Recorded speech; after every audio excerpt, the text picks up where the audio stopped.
بسم الله الرحمن الرحيم والحمد لله رب العالمين وصلى الله وسلم على سيدنا محمد النبي الأمي وعلى آله وأصحابه أجمعين.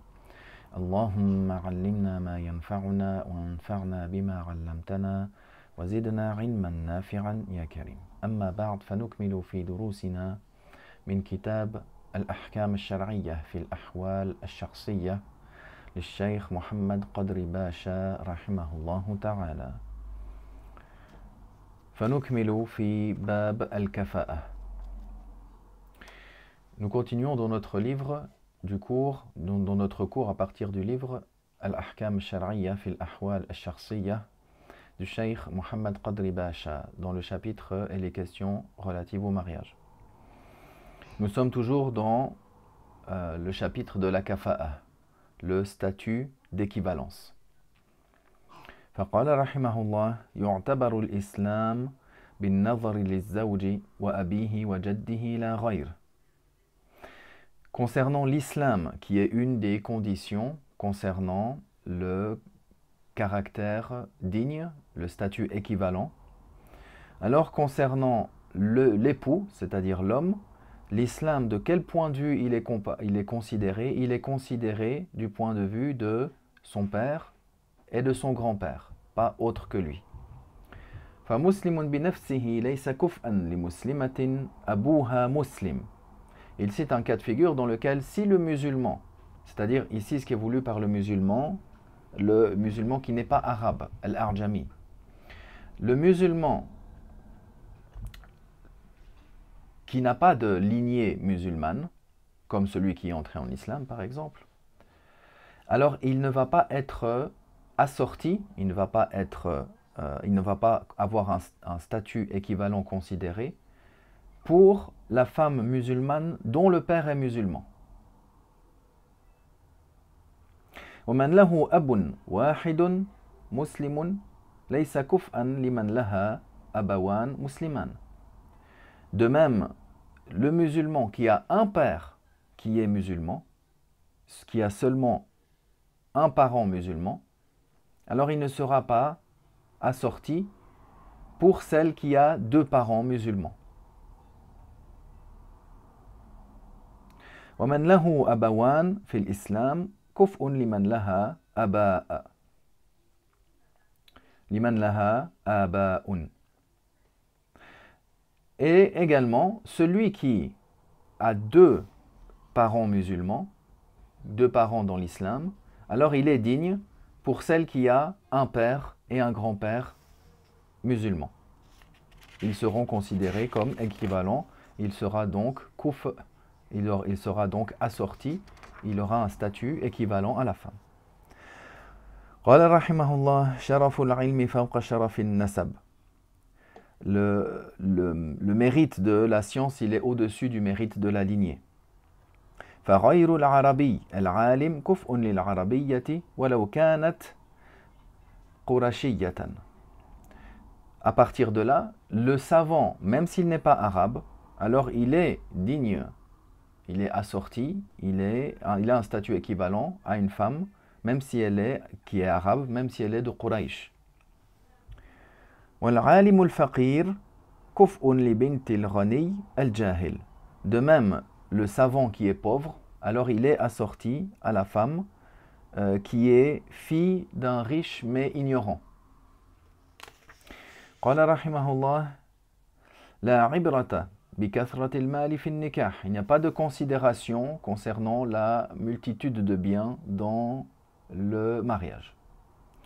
فمن قدر على المهر المتعارف تعجيله ونفقة شهر إن كان غير محترف أو قدر على كفاية المرأة بتكسبه كل يوم إن كان محترفا فهو كفء لها ولو كانت ذات أموال خسيمة وثورة عظيمة. On a mentionné qu'il n'y a pas de considération, peu importe si la femme elle a beaucoup de biens.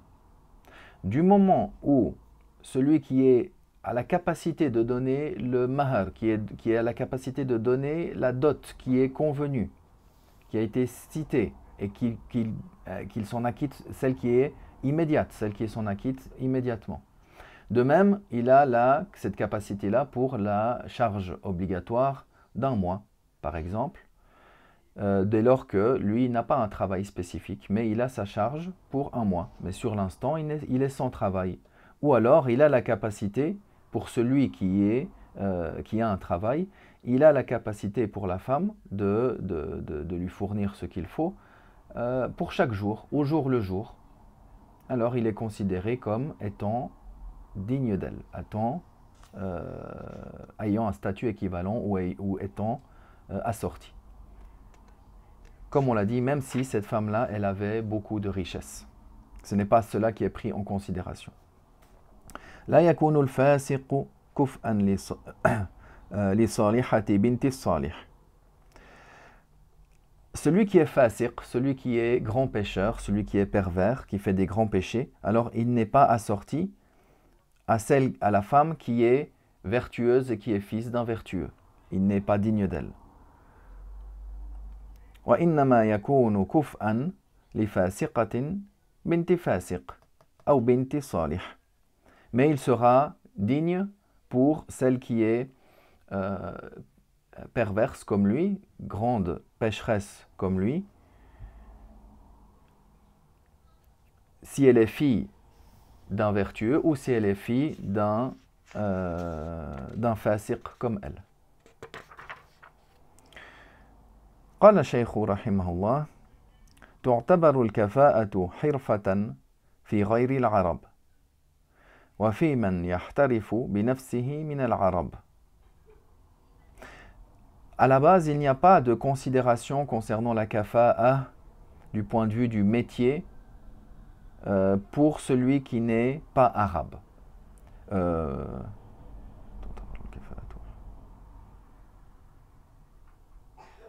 La considération قال تعتبر الكفاءة حرفة في غير العرب وفي من يحترف بنفسه من العرب.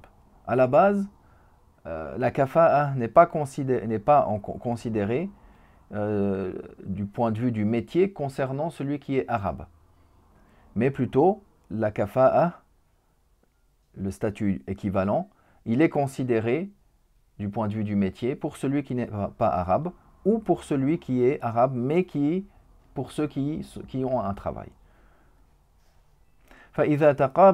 فإذا تقاربت الحرف فلا يعتبر التفاوت فيها وتثبت الكفاءة. Maintenant, si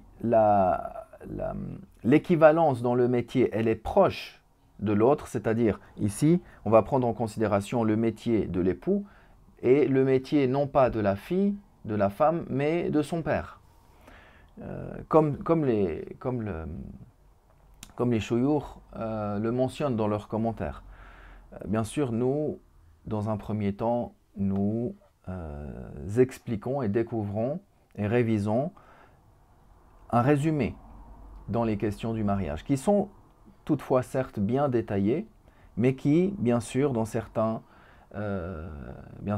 ces questions-là, il y a toujours des explications, des exemples qui sont donnés, quels sont les cas de figure des métiers qui sont équivalents, si un il est de tel métier et l'autre il est de tel métier, est-ce que c'est équivalent ou pas? Dans ça, c'est davantage dans les détails. Donc ici, ce qui est pris en considération, comme le mentionnent les commentateurs, c'est le métier du père de la femme et le métier de l'époux. Donc s'il y a une proximité qui est, s'il y a une équivalence qui est proche, une équivalence proche du point de vue du métier, alors elle n'a pas de... il ne va pas y avoir une invalidité ici, mais la kafa'a sera confirmée. فإذا تباعدت فصاحب الحرف الدنيئة لا يكون كفءا لبنت صاحب الحرف الشريفة. Donc, s'il y a un trop grand écart entre la noblesse du métier et le caractère vil de certains métiers du point de vue du mari et la noblesse du métier concernant le père de l'épouse, alors il ne sera pas digne pour elle, il ne sera pas assorti à cette femme-là. والعبرة في ذلك بعرف أهل البلد في شرف الحرف وخستها. Donc, ce qui est pris en considération concernant le métier, est-ce qu'il est considéré comme noble, est-ce qu'il est considéré comme vil? Alors, ce qui est pris en considération, c'est la coutume des différents pays concernant cela.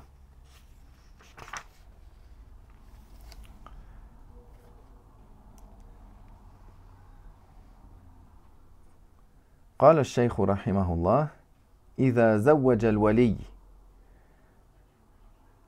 موليته الكبيرة برضاها جاهلا قبل العقد كفاءة الزوج لها ثم علم بعده أنه غير كفء لها فليس له خيار فسخ النكاح ولا لها. Maintenant, si le tuteur il avait accepté, il a autorisé ce mariage-là. Il était d'accord avec le fait de marier sa fille à cet homme-là. Mais ils ignoraient, c'est-à-dire le tuteur comme la fille, comme la femme, ignorait la réalité de son état. Est-ce qu'il était assorti à elle ou pas? Puis après le contrat, alors ils ont su qu'il n'était pas digne d'elle. Alors, ni le tuteur ni la femme n'ont le droit, n'ont le choix dans l'annulation du mariage.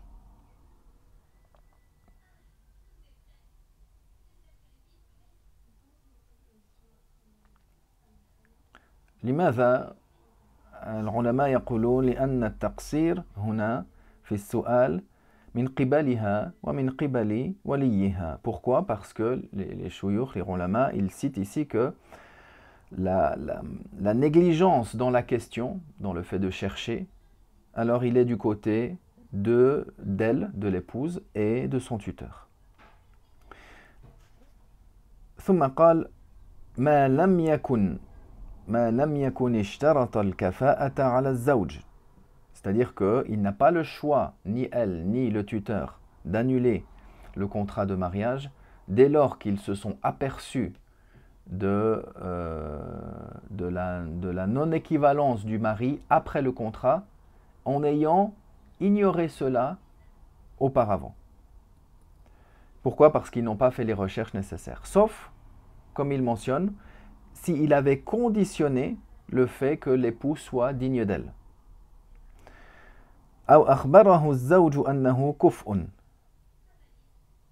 Ou alors l'époux, lui, il a dit oui, moi c'est bon, je suis digne d'elle.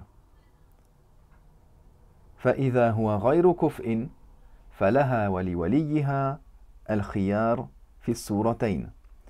Donc dans ces deux cas de figure, le premier cas de figure, le cas où il avait conditionné qu'il soit digne, et par la suite il s'est avéré qu'il n'était pas digne de l'épouse, alors le tuteur comme la femme ont le droit, ont le choix d'annuler le contrat. Et l'autre cas de figure, dans le cas où lui, il a informé comme quoi il était digne d'elle, il avait un statut équivalent, alors qu'il n'en était pas le cas. Donc dans ces deux cas de figure-là, la femme, tout comme son tuteur, ont le droit d'annuler le contrat de mariage. ثم قال الباب السابع في المهر.